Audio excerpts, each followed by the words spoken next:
भक्तगणों, आज आपको वाल्मीकि रामायण में अरण्यकांड में राम कथा श्री राम और लक्ष्मण के द्वारा सीता की आग में कौवंत का दाह तथा उसका दिव्य रूप में प्रकट होकर उन्हें सुग्रीव से मित्रता करने के लिए कहना, यह कथा आज आपको सुनाऊंगा। आप इसको ध्यानपूर्वक सुने और इस चैनल को लाइक सब्सक्राइब जरूर करें।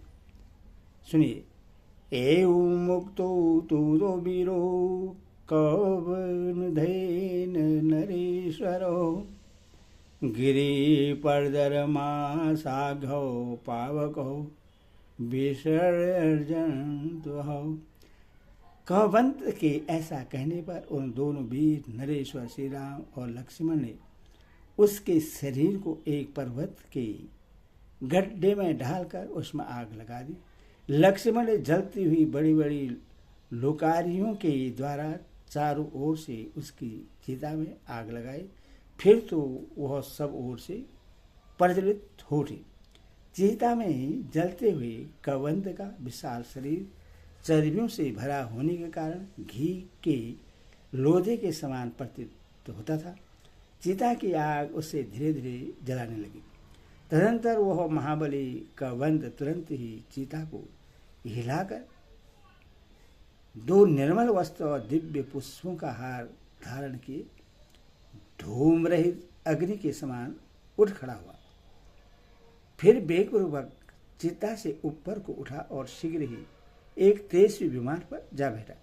निर्मल वस्त्रों से विभूषित हो वह बड़ा तेजस्वी दिखाई देता था।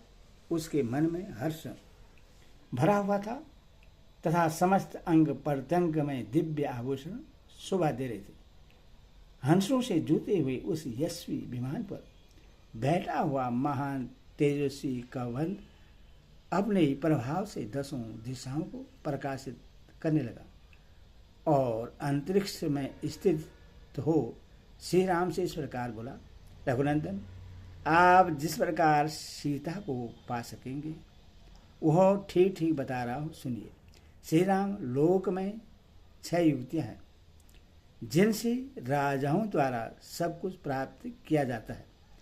उन युक्तियों तथा उपायों के नाम हैं संधि, विग्रह, यान, आसन, देदीभाव और समाश्चर्य। जो मनुष्य दुर्दशा से ग्रस्त होता है वह दूसरे किसी दुर्दशाग्रस्त पुरुष से ही सेवा या सहायता प्राप्त करता है, यह नीति है। श्री राम, लक्ष्मण सहित आप बुरी दशा के शिकार हो रहे हैं, इसीलिए आप लोग राज्य से वंचित हैं तथा उस बुरी दशा के कारण ही आपको अपनी भार्या के अपहरण का महान दुख प्राप्त हुआ है। अतः सुहृदयों में श्रेष्ठ रघुनंदन, आप अवश्य ही उस पुरुष को अपना सुहृदय बनाइए जो आपकी ही भांति दुर्दशा में पड़ा हुआ हो। इस प्रकार आप सुहृदय का आश्रय लेकर समाश्चर्य नीति को अपनाइए। मैं बहुत सोचने पर भी ऐसा किए बिना आपकी सफलता नहीं देखता हूँ। श्री राम, सुनिए, मैं ऐसे पुरुष का परिचय दे रहा हूँ। उनका नाम है सुग्रीव। वे जाति के बानर हैं। उन्हें उनके भाई इंद्र कुमार बाली ने कुपित होकर घर से निकाल दिया है। वे मनुष्य वीर सुग्रीव इस समय 4 बानरों के साथ उस गिरिवर ऋष्यक मुख पर निवास करते हैं जो पंपा सरोवर तक फैला हुआ है। वे बानरों के राजा महापराक्रमी सुग्रीव तेजस्वी, अत्यंत कांतिमान, सत्य प्रतिज्ञ, विनयशील, धैर्यवान, बुद्धिमान, महापुरुष, कार्यदक्ष, निर्भीक, दीप्तिमान तथा महान बल और पराक्रम से संपन्न है। वीर श्री राम, उनके महामना भाई बाली ने सारे राज्य को अपने अधिकार में कर लेने के लिए उन्हें राज्य से बाहर निकाल दिया है। अतः वे सीता की खोज के लिए आपके सहायक और मित्र होंगे। इसीलिए आप अपने मन को शोक में न ढालिए। ईश्वा को बंसी बीरू में श्रेष्ठ श्री राम। जो होनहार है उससे कोई भी पलट नहीं सकता। काल का विधान सभी के लिए दुर्लभ होता है, अथवा आप पर जो कुछ भी बीत रहा है इससे काल या पारबंध का विधान समझकर आपको धैर्य धारण करना चाहिए। वीर से रघुनाथ जी, आप यहाँ से शीघ्र ही महाबली सुग्रीव के पास जाइए और जाकर तुरंत उन्हें अपना मित्र बना लीजिए। प्रज्वलित अग्नि को साक्षी बनाकर परस्पर द्रोह न करने के लिए मैत्री स्थापित कीजिए और ऐसा करने के बाद आपको कभी उन वानराज सुग्रीव का अपमान नहीं करना चाहिए। वे इच्छानुसार रूप धारण करने वाले पराक्रमी और कृतज्ञ हैं तथा इस समय स्वयं ही अपने लिए एक सहायक ढूंढ रहे हैं।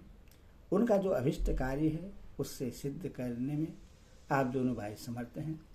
सुग्रीव का मनोरथ पूर्ण हो या न हो, वे आपका कार्य अवश्य सिद्ध करेंगे।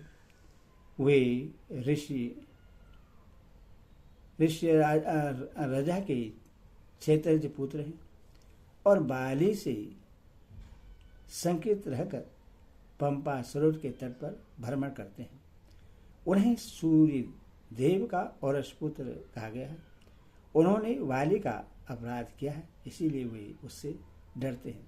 रघुनंदन, अग्नि के समीप हथियार रखकर शीघ्र ही सत्य की शपथ खाकर ऋषिमुख निवासी बनचारी बानर सुग्रीव को आप अपना मित्र बना लीजिए।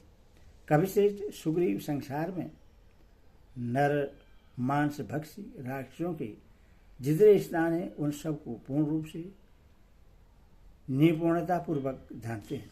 रघुनंदन, शत्रुदमन सहस्त्रों किरणों वाले सूर्यदेव जहाँ तक तपते हैं वहाँ तक संसार में कोई ऐसा स्थान या वस्तु नहीं है जो सुग्रीव के लिए अज्ञात हो। वे बानरों के साथ रहकर समस्त नदियों, बड़े बड़े पर्वतों, पहाड़ी दुर्गम स्थानों और कंदराओं में भी खोज कराकर आपकी पत्नी का पता लगा लेंगे।